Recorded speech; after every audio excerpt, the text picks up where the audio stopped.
Assalamualaikum warahmatullahi wabarakatuh. Selamat datang kembali di channel Belajar Aja.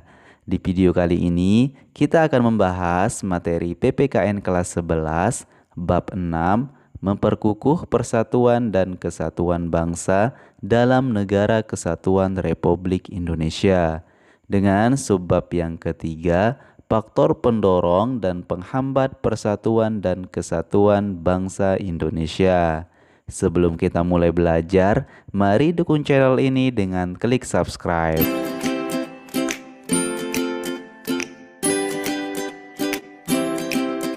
Kita mulai dari yang pertama, faktor pendorong persatuan dan kesatuan bangsa Indonesia. Persatuan dan kesatuan dalam Negara Kesatuan Republik Indonesia adalah hal yang mutlak dipertahankan dan terus diperkuat dalam seluruh aspek kehidupan. Kita harus menghindarkan diri dari perbuatan-perbuatan yang dapat menimbulkan perpecahan bangsa. Misalnya merendahkan suku bangsa lain, menganggap sukunya lah yang paling baik, dan sebagainya. Kita harus memupuk persaudaraan dengan sesama warga negara Indonesia agar persatuan dan kesatuan bangsa senantiasa terjaga.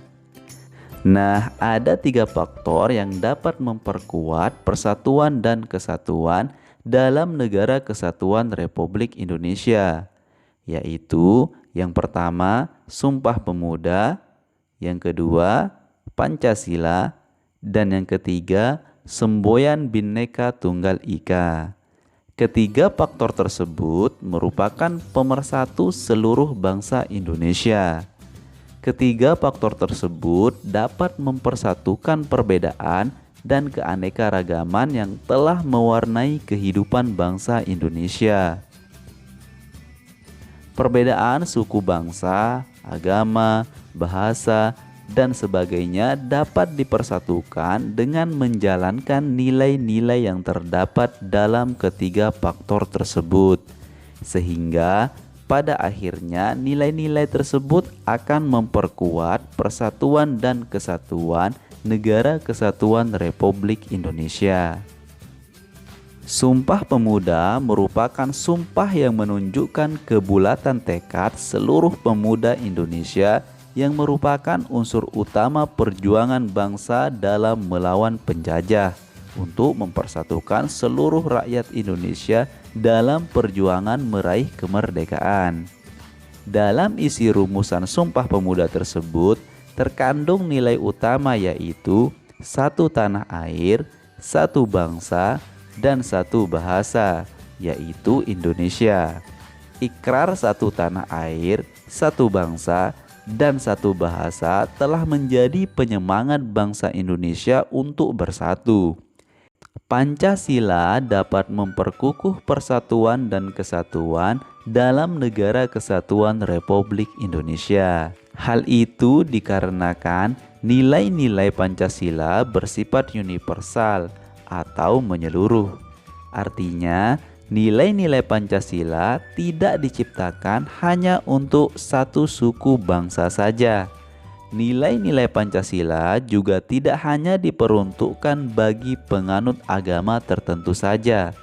Akan tetapi, nilai-nilai Pancasila berlaku dan menjadi pedoman hidup rakyat Indonesia tanpa memandang perbedaan suku bangsa, agama, budaya, bahasa, dan sebagainya. Dengan demikian, dapat dikatakan bahwa Pancasila memiliki dan digunakan oleh semua unsur bangsa Indonesia.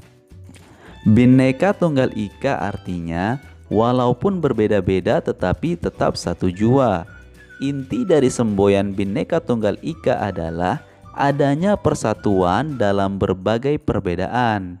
Kondisi bangsa Indonesia yang diliputi oleh berbagai perbedaan dapat dipersatukan salah satunya dengan melaksanakan makna semboyan Bhinneka Tunggal Ika. Persatuan dan kesatuan bangsa Indonesia akan senantiasa terjaga jika nilai-nilai dalam semboyan Bhinneka Tunggal Ika selalu dilaksanakan oleh rakyat Indonesia dalam pergaulan sehari-hari. Kemudian yang kedua, faktor penghambat persatuan dan kesatuan bangsa Indonesia. Yang pertama, kebinekaan atau keberagaman pada masyarakat Indonesia. Kondisi ini dapat menjadi penghambat persatuan dan kesatuan bangsa apabila tidak diiringi dengan sikap saling menghargai, menghormati, serta adanya toleransi yang telah menjadi karakter khas masyarakat Indonesia. Keberagaman tersebut dapat mengakibatkan munculnya perbedaan pendapat yang memicu lepas kendali, tumbuhnya perasaan kedaerahan yang berlebihan yang dapat memicu terjadinya konflik antar daerah atau antar suku bangsa. Yang kedua, geografis. Wilayah Indonesia yang terdiri dari pulau-pulau dan kepulauan memiliki karakteristik yang berbeda-beda. Kondisi ini dapat semakin memperlemah persatuan dan kesatuan bangsa apabila ketimpangan dan ketidakmerataan pembangunan dan hasil-hasil pembangunan masih belum dapat diatasi. Yang ketiga, munculnya gejala etnosentrisme. Etnosentrisme merupakan sikap menonjolkan kelebihan-kelebihan budayanya dan menganggap rendah budaya suku bangsa lain. Hal tersebut apabila tidak diatasi tentu saja akan memperlemah persatuan dan kesatuan bangsa. Yang keempat, melemahnya nilai budaya bangsa. Nilai-nilai budaya bangsa dapat melemah akibat kuatnya pengaruh budaya asing yang tidak sesuai dengan kepribadian bangsa, baik melalui kontak langsung maupun kontak tidak langsung. Yang kelima, pembangunan yang tidak merata. Proses pembangunan yang terpusat di wilayah-wilayah tertentu dapat menimbulkan kesenjangan dalam berbagai bidang. Hal tersebut apabila tidak diselesaikan dapat memperlemah persatuan dan kesatuan bangsa. Nah, demikianlah pembahasan kita di subbab yang ketiga dalam bab 6 ini. Dan untuk subbab yang keempat akan dibahas pada video selanjutnya. Jadi ikuti terus channel ini dengan klik subscribe dan nyalakan loncengnya. Semoga bermanfaat. Terima kasih. Wassalamualaikum warahmatullahi wabarakatuh.